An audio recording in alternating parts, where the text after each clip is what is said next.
some of these children, उसको खाने को लिए कुछ नहीं मिलता. They have to wait until evening. There's just one meal per day. So सुबह उठ के खेलो, पानी पियो, खेलो. There's nothing for them to eat. So वो एक पेड़ था, उसके पीछे एक बच्चा खड़ा था, उसके पास वो पॉलीथीन बैग थी, वो जेब में लेके वो देखे, फिर चुप जाए, देखे. मैंने बोला इसको क्या तकलीफ है ना. So I sent one of the volunteers to go and ask the child what was wrong with it. And the child said, I don't have the t-shirt, I don't have a badge, but I really want some food from here. So we gave the child some food, but then we started eating really hurriedly, like... Yeah, I mean, like they start eating vigorously as if someone has not eaten for days. Something's not okay here again. So again, the volunteer intervenes and asks the child, then he said, my mom is sick. Oh. And we've not eaten a meal for like 3 to 4 days now. So they have just been surviving on a banana or whatever little things. It was a small child, maybe 5 years old or 6 years. And then he said after finishing he was eating from the paper bag. Usually our registered children have their plates and cups and they come with them. So he was eating from that bag itself. And then he says, after I finish, I want to take some more food for other 2 children and my mom who are at home.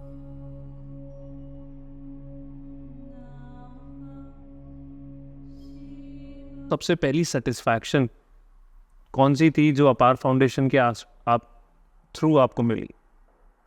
My first, actually I don't remember it quite well, but the first happiness I got was I was supporting 3 girls in a school. Okay. That's how it all started. Like I'll just help them with the education and whatever they need and all that. And one of the girls, the father left them. He used to drink a lot and beat the mom up, and the girl really wanted to study. So I didn't know this story before when I was supporting her. But when we support children in school, so I have to go and meet the headmaster, talk to them like, is there anybody we can support with the school fees? And then the headmaster told me this story. And then that girl came to me and she knelt down and told me that she thought her dream of attaining an education, just a primary level education, had just disappeared. But me giving her this small support had just ignited her wish to study and build something more. Yeah. So then, I mean, like these girls, which were facing. I mean, what time are we talking about here, and what year? This is in 2017. 2017. Yes. So, what changes do you see now there? The girl now graduated from high school. Okay, that's amazing. She is now doing her vocational studies, which we supported her. Okay. She's doing really well, supporting her mom also during the holidays. So she now tells me, you support more other girls like me. I've had enough. Okay. Now she can. So now after this, APAR Foundation took the onus of, helping out girls. Yeah. I would say underprivileged girls, because people are underprivileged. Yeah. They don't really have those luxuries कि उनको वो सारी सुविधाएं, सुख सुविधाएं जो हम लोगों को मिलती हैं नहीं मिल सकती. तो क्या उनमें अब वो चेंजेस हैं that people are looking forward towards the APAR Foundation की they can also get those benefits? In a school, in a bigger picture, now we have adopted 200 children in each slum community. So we have 3 slum communities with 200 children each, and these children get support. Everything from education support. Now we stopped scholarships because supporting them with educational material is more important. You can pay school fees, but the child doesn't have a bag, doesn't have a uniform, doesn't have school books, doesn't have a pen, doesn't have food in the stomach. What will the child do, So, each child gets the support, educational support we call it, or back to school projects which are going on right now. And then once every 6 months, there is a health outreach within that area. So it's not only the child, it's the family which benefits. True. If somebody is sick within the family, they'll get treated and get medicine free of charge. Then we have community leaders within the communities. These children grow up and become their own ambassadors in the community. So if somebody is sick, somehow needs some support, they'll always call us and we can help them any way we can. And within those registered children, there is always nutrition program going on every weekend. Okay. It's a basic food which we give every child is a milk, a packet of milk and bread. Some of these children, उसको खाने को लिए कुछ नहीं मिलता. They have to wait until evening. There's just one meal per day.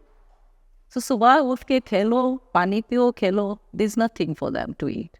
So to give them just that, it fills a child's stomach. It's nutritious. Instead of giving biscuits or processed foods, we found this is the most healthiest way to reach out a child. Of course, sometimes we also cook balanced meals for them once in a month so that they can come and enjoy. Amazing stories I have gone through. There was recently we went and, now we have identifications with all the children who come for the project because communities are big. You can't control. बहुत मुश्किल है identify करना. बहुत मुश्किल है. सो अभी वो एक पेड़ था, उसके पीछे एक बच्चा खड़ा था, उसके पास वो पॉलीथीन बैग थी, वो जेब में लेके वो देखे फिर चुप जाए, देखे. मैंने बोला इसको क्या तकलीफ है ना. तो I sent my volunteers because sometimes the language the child will fear because of my skin will not come and open up to it. So I sent one of the volunteers to go and ask the child what was wrong with it. And the child said, I don't have the t-shirt, I don't have a badge, but I really want some food from here. So we gave the child some food, but then we started eating really hurriedly, like... Yeah, I mean, like they start eating vigorously as if someone is not eating for days. Something's not okay here again. So again, the volunteer intervenes and asks the child, then he said, my mom is sick. Oh. And we've not eaten a meal for like 3 to 4 days now. So they have just been surviving on a banana or whatever little things. It was a small child, maybe 5 years old or 6 years old. And then he said after finishing he was eating from the pepper bag. Usually our registered children have their plates and cups and they come with them. So he was eating from that bag itself. And then he says, after I finish, I want to take some more food for other 2 children and my mom who are at home. So these things we just take, I think sometimes we just take for granted how a small, simple meal like milk and bread mean for somebody somewhere. And it's the cheapest way you can reach out. True. It's very little money which reaches out. It's less than, I think, 2 pence or 1 if you convert into a dollar. It's very little. And the satisfaction it gives a child, it's beyond our imagination. Beyond. So, when you said your volunteers, how big is the team at this moment of APAR Foundation? APAR Foundation functions only on volunteers. Okay. Nobody is paid. Okay. So if you love your community, you come and we support through you because the volunteer within the community knows the community beneficiaries best. Yeah, true. So wherever the projects are happening, we have a team of 2 people in each, and then other places we are mobile, like the health camps happen mobile. So we ask the government officials to join us and work as volunteers for us. Okay. So we're talking about the, fact कि जो वहाँ पे जो खाने का एक issue है at hand. So what was the scenario during COVID? Because it was all locked and nothing could move. Yes. So how did APAR Foundation, went past through this obstacle? APAR, during the COVID, actually, the most hit were the elderly and the disabled people. Okay. Because these were the people who could not go and look out for anything. Right. And we saw the challenge. Our volunteers were reporting to us every now and then, this is happening, what can we do? And we actually had no plans, but then factories, businesses closed. So what would the surplus of all the stocks, which the milk guy had some surplus, the bread guy had some surplus. So what would they do with that? Because nobody was allowed to move within even the Kampala city. So they all started calling me that, Shanta, can we do something with this? Instead of us throwing these things, I'm sure it can help somebody. But then, one thing led to another, and we started supporting 500 families on a weekly basis, giving them rations per week. So it was maize flour, because they eat a lot of maize flour there. Okay. Maize flour, a few packets of milk, whatever came in donation, beans, rice. We could make a package. The whole night we would make packages, and then every Saturday dispatch was sent to each communities to be given to the disabled and the elderly within Kampala city. And I believe that there was also a relief package containing vaccines from here in India. Yes, we got a lot believe- of support from India. I believe those COVID vaccines also were a major player in keeping the people safe in Uganda. Very true. And I think that was the major boost, even for our medical workers, actually, because the first phase was, of course, vaccinating the medical workers. We have village health teams in Uganda. We have an amazing network of reaching out to the last grassroots levels, where the village health teams know each and every household in the village. And through them, I think the vaccination program ran amazingly well. When you mentioned about the fact that there was a time when you were in depression, Yeah, and biological symptoms can come anytime. yeah. And menopause is something which is one of the very, what should I say? It's a hush It's topic. exactly- Nobody wants to. Nobody wants to talk, but it Yes. is actually a matter at hand, and it's a Yes. matter of concern. Yeah. So, what has been the lookout of APAR Foundation in those cases? I mean, have we scaled up to that level where women are also being helped out in those cases?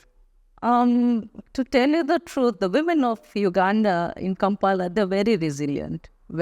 No matter what trouble they are going through, you'll see just smiling faces. Okay. And वो बताते नहीं है, नहीं बताएंगे. बताएंगे, नहीं बताएंगे. And I think they have more other things to worry about than their mental health.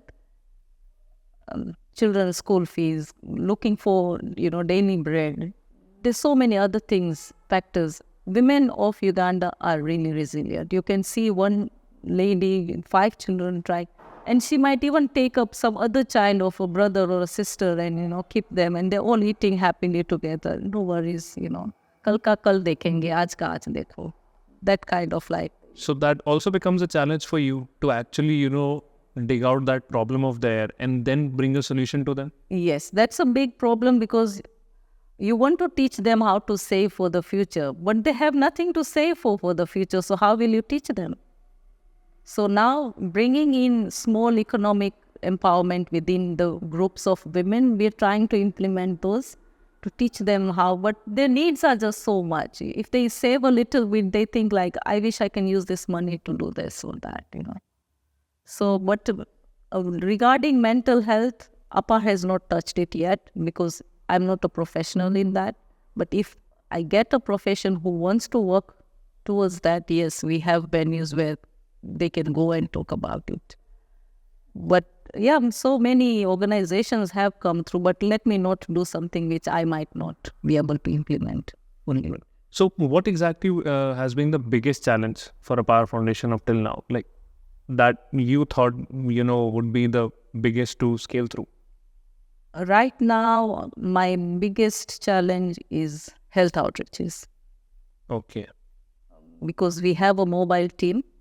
We have done over 60 health camps in Uganda, different various places. Of course, each community has different elements, different challenges. Somewhere you go, there's a lot of malaria. Somewhere you go, there are a lot of skin issues because scarcity of water, the pani nahi hai udhar, it's very dry. Some places you go, they're drinking just water from a pond and people are getting typhoid or something. In fact, our Safe Water project started because of that. A village doctor, we have mobile health teams also who visit villages to see if the children are... There are some very elderly people who can't come and look for medicines. So 2 children just overnight vomiting and a lot of fever and died. And I asked the village doctor what happened, how can 2 children at the same time? And said they've been drinking very dirty water. So we went to survey the area and we made a first bore well like that. Today we have finished 26 bore wells in different communities. So health outreaches are our biggest challenge. The reason is most of the hospitals are really far from the villages. Okay. The main hospital, government hospital, is in Kampala. So any complicated case has to come to Kampala. So travel expenses, all that. Plus, our team is very educated. I work with the hospital. They give me their doctors and we all go to remote places. But we don't have equipment, diagnosis equipment. We don't have proper vans to take, ferry these people there and come back. Right. So equipment, if we have some just simple eye screeners, simple, CBC machines to check, and, we can treat them there and then. Otherwise, it becomes the same cycle. Like the way they go to the hospital, they send them to the lab, then they send them to the pharmacy. So they'll just give up this because they don't have money, right? So they'll give up, like, oh, doctor के पास गए, फिर ये test कराओ, वो test कराओ, वो भी पैसे चाहिए उस पे. So you'll just come home and then go to sleep. So our team tries to give them the holistic approach. We also have a mobile pharmacy. We go with as many medicines as we can. So the solution is there and then. Okay. Yeah. I mean, the more you dig deeper in it, the more you know about it. It brings an image at the back of my head that what exactly is the scenario there. I mean, like, फिर तो ये लगता है कि हम जहाँ पे, like, we flush out waters like anything. So right. We can waste like gallons of water by just washing out near walls and cars. And there are communities and people who are not even having waters to drink, let alone be used for other, basic necessities. But if someone cannot even have a safe drinking water, I mean, what is the future beyond that? I mean, on what basis is the structure of health standing? Is probably one of the biggest concerns that comes to my head. And it brings up an important point for me to ask you that, like we approached and the way we have, had our conversation. I mean, what do you think that you as such a profound person can seek for a help from the government of India, or for those matter, people here who are actually capable enough? I mean, what are those things that you think can be taken into points and, bring out that help for you, where APAR Foundation can actually bring a change in Uganda? First I'll say is, first we have to erase and excuses. Like, I can't do this, I can't do that. What to one person, like connection with you and me, we can connect a lot of people who has similar thinking, similar thought, and we can all combine our forces for the main cause of what we want to achieve. Right. Yeah. And then education and empowerment. Sometimes a lot of things are happening. Maybe I'm not aware of it. There's a seminar somewhere, or some person who has come to Uganda and wants to teach skills to youth or something. But I'm not aware of it. So I will not get as many people to do it. So through education and enlightenment, we can reach out to many more people. And the government can help us with that, because some of our doctors want to specialize as well. But we don't know any scholarships happening in India right now. And definitely that would benefit our country as a whole, right? Sharing skills, sharing innovations, sharing ideas also. If Uganda is just like one of the states of India, India is the size of all of Africa. So the magnitude of ideas and imaginations just multiplies itself. I can see a lot of potential which I can see here and say, I wish I could do the same in India. But that expertise, I can't be an expert in everything, but there are experts here I know who could come.